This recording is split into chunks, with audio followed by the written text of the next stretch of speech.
लगभग 40 वर्ष पूर्व की घटना है। श्रीधाम वृंदावन में एक संत घूमते थे।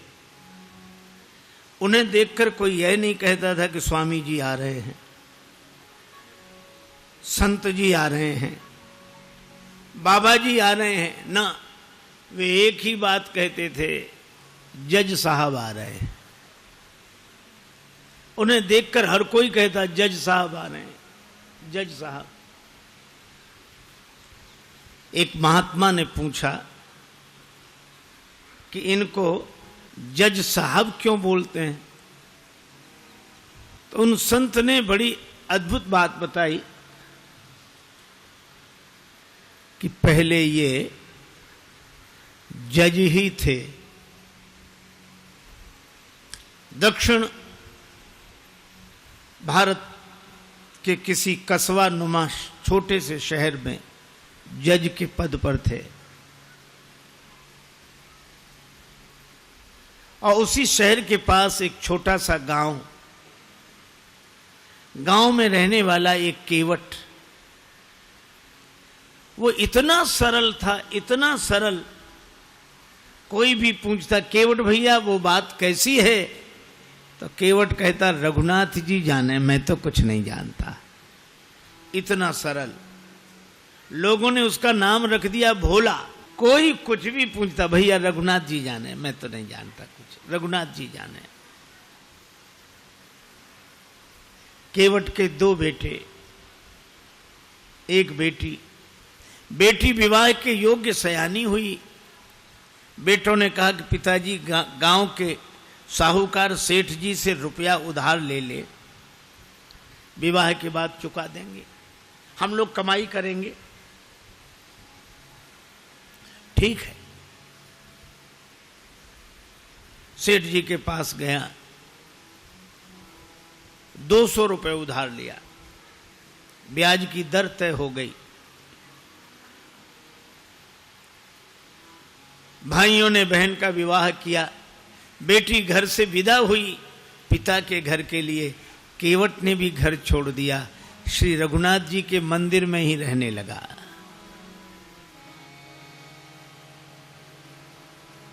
बस उसको तो रघुनाथ जी ही सब कुछ।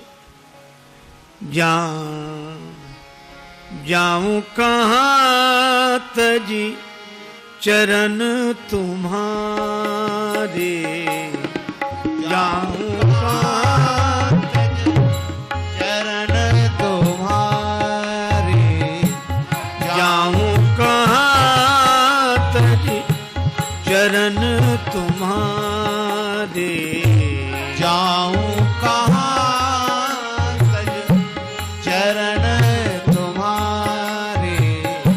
काको नाम पतित पावन जग, काको नाम पतित पावन जग, केही अति दीन प्यारे।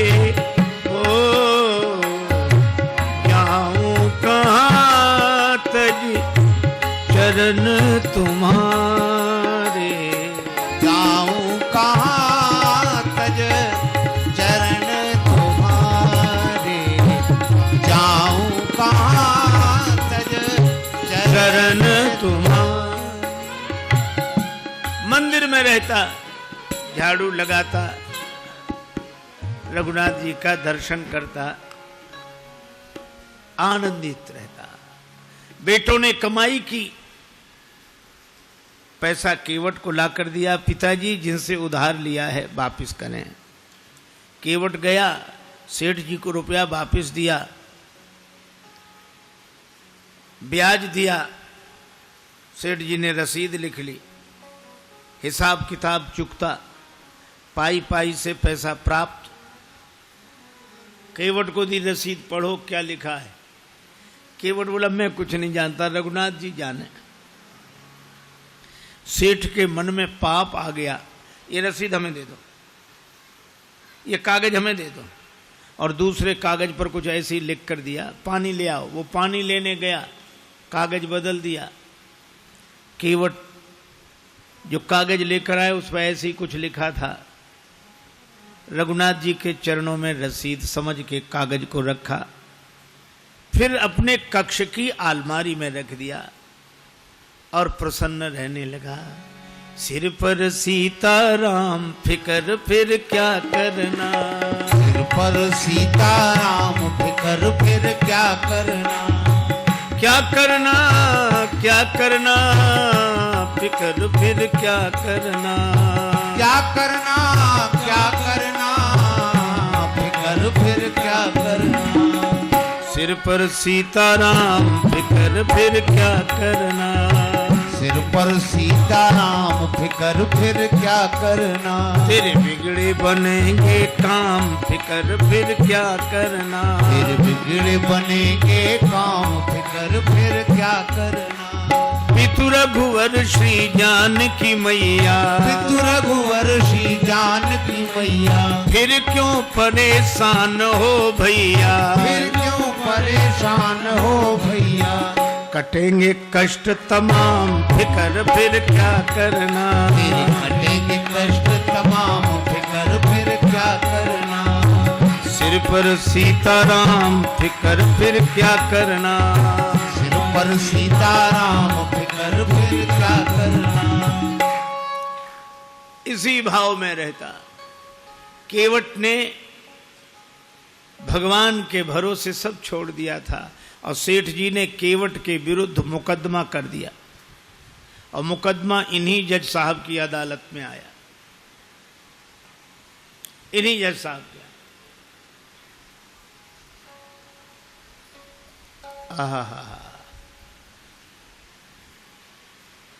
तारीख पर केवट उपस्थित हुआ। जज साहब ने कहा, केवट तुमने सेठ जी से रुपया उधार लिया था? हाँ हुजूर, लिया था।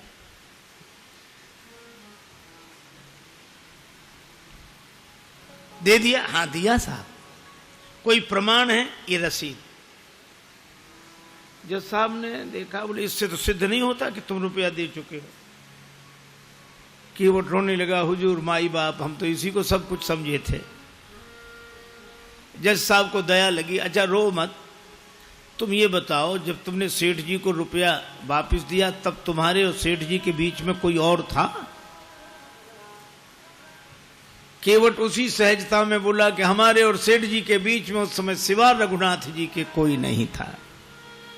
उसने लिया रघुनाथ जी का नाम और जज साहब ने समझा रघुनाथ जी इनके गांव के रहने वाले कोई सज्जन होंगे। अच्छा तुम जाओ, अगली तारीख को आना। जज साहब ने अपने खर्चे से सम्मन जारी कर दिया रघुनाथ जी के नाम। अब चपरासी पूरे गांव में घूमे, मजे की बात, रघुनाथ जी नाम का कोई आदमी नहीं था वहां। किसी ने कहा रघुनाथ जी का मंदिर जरूर है। चपरासी बोला वही बताओ।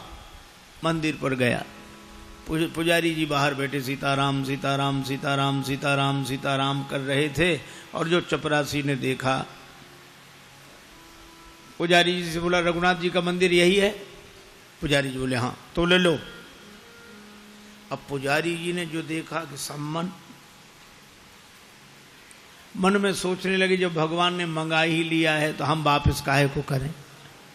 हस्ताक्षर पुजारी जी ने कर दिए। चपरासी समझा कि यही रघुनाथ जी हैं और सम्मन रघुनाथ जी के चरणों में रखते हुए पुजारी जी ने कहा कि वाह प्रभु क्या लीला है, भक्त जो न कराएं सो थोड़ा। आपके लिए मुकुट कई बार आया, पोशाक कई बार आई, हार कई बार आए, अरे पैजनी करधनी कई बार आई होगी, लेकिन सम्मन पहली ही बार आया होगा। केवट से कहा कि तूने रघुनाथ जी का नाम क्यों लिखा दिया वहां? केवट बोला जब सब जगह रहते तो वहां भी थे, झूठा काहे को लिखा दिया। अब रघुनाथ जी जाने। हरि बिन संकट कौन निवारे, हरि बिन संकट कौन निवारे, हरि बिन संकट कौन निवारे, हरि बिन संकट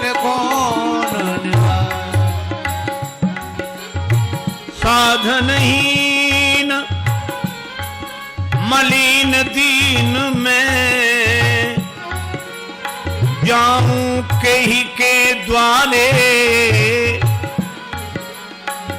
या अनाथ की लाज आज रघुनाथ जी हाथ तुम्हारे रघुनाथ जी हाथ तुम्हारे हरि बिन संकट कौन निवारे।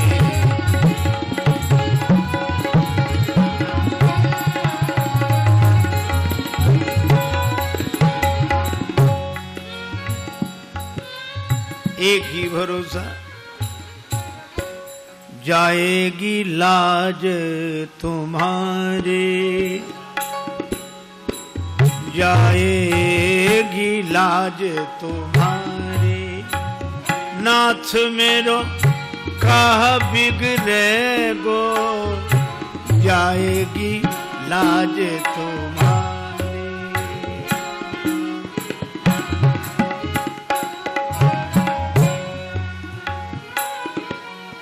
दीन दयालु सुने जब ते तब ते मन में कछु ऐसी बसी है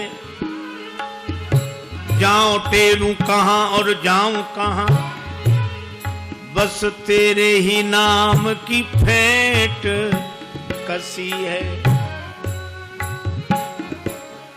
तेरो ही आसरो एक मलूक नहीं प्रभु सो कोई और जसी है ए हो मुरारी पुकारी कहो अब मेरी हंसी नहीं तेरी हंसी है मेरी हंसी नहीं तेरी हंसी है जाएगी लाज तुम्हारी नाथ मेरो का बिगड़े गो जाएगी लाज तुम्हारी।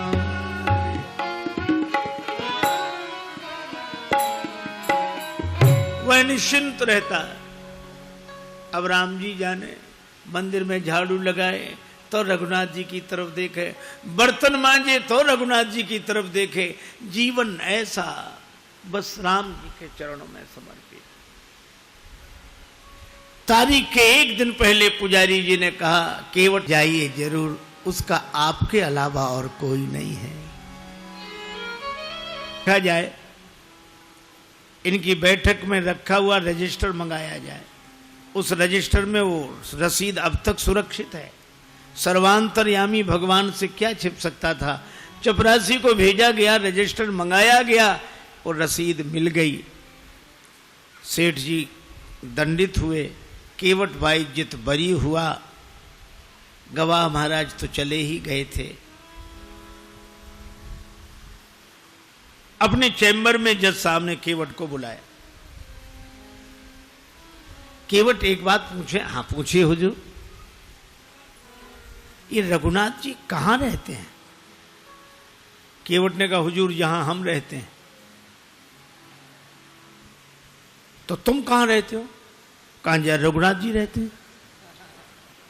तो तुम दोनों एक ही गांव के रहने वाले हो? अरे गांव एक ही जगह के। एक ही जगह के? कौन है ये तुम्हारे गांव के? अरे सरकार पढ़े लिखे लोगों को समझाना मुश्किल होता है। अरे ये वो हैं जिनका मंदिर है। मंदिर के पुजारी तो लग नहीं रहे थे और मंदिर इन्होंने बनवाया हो ऐसी हैसियत नहीं दिख रही थी। केवट ने कहा हुजूर ये वही हैं जो मंदिर में बैठे हुए हैं। जय हो जय हो। मंदिर में विराजमान है ये। अब जज साहब चौंके। चपरासी को बुलाया। चपरासी कांप रहा था। हुजूर जिस आदमी ने हस्ताक्षर किए थे वो ये नहीं था। जब सारा रहस्य पता लगा तो जज साहब रोने लगे। रोते रोते बंगले पर गए। लोगों ने पूछा क्या बात है, रो क्यों रहे हो? तो उन्होंने यही कहा, शुक सारद नारद शेष गणेश, सुख सारद नारद शेष गणेश के नहीं ध्यान में आते रहे, सोई आज विनीत अदालत में केवटा के गवाह कहते रहे।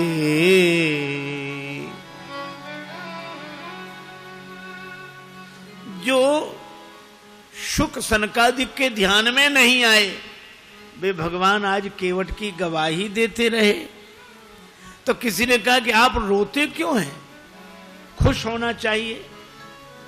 और गए तो दुख क्या, वे तो जाते ही। सुख धोखे उदर्श दिए को भयो,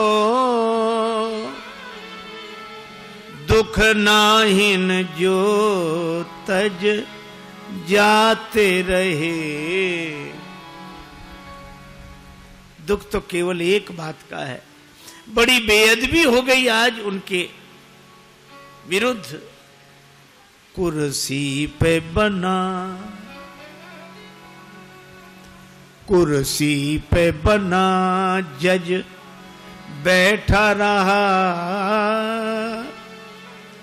जगदीश खड़े समझाते रहे। कुर्सी पे, मैं कुर्सी पर जज बना बैठा रहा, और जिनकी अदालत में एक दिन सबको उपस्थित होना पड़ेगा, वे भगवान खड़े खड़े गवाही देते रहे। ऐसा भाव भरा रोते रहे, पद से इस्तीफा दे दिया, साधु बनकर वृंदावन आ गए। वृंदावन आकर भी भगवान के मंदिर के अंदर नहीं जाते थे, सड़क पर बाहर से ही धूल माथे पर चढ़ा लेते। क्यों? यही सोचते थे, आ तो गया हूं मगर जानता हूं तेरे दर पे आने के काबिल नहीं हूं। आ तो गया हूं मगर जानता हूं तेरे दर पे आने के काबिल नहीं हूं। आ तो गया हूं मगर जानता हूं तेरे दर पे आने के काबिल नहीं हूं। तेरी मेहरबानी कहे बोझ इतना जिसे मैं उठाने के काबिल नहीं हूं। तेरी मेहरबानी कहे बोझ इतना जिसे मैं उठाने के काबिल नहीं हूं। आ तो गया हूं मगर जानता जमाने की चाहत ने मुझको भुलाया, तेरा नाम मेरी जबां पे न आया। खतावार हूं मैं, गुनाहगार हूं मैं। खतावार हूं मैं, गुनाहगार हूं मैं। तुझे मुंह दिखाने के काबिल नहीं हूं। तुझे मुंह दिखाने के काबिल नहीं हूं। आ तो गया हूं मगर जानता हूं तेरी माना की दाता हो तुम कुल जहां के, मगर कैसे दामन में फैलाऊं आके। जो अब तक दिया है वही जय हो। कम नहीं है। जो अब तक दिया है वही कम नहीं है। कर्जा चुकाने के काबिल नहीं हूँ, ये कर्जा चुकाने के काबिल नहीं हूँ। आ तो गया हूँ मगर जानता हूँ, आ तो गया हूँ मगर जानता हूँ। 40 वर्ष पहले तक ब्रज वीथियों में उनका दर्शन होता था। ये सत्य घटना है, इस युग की घटना है।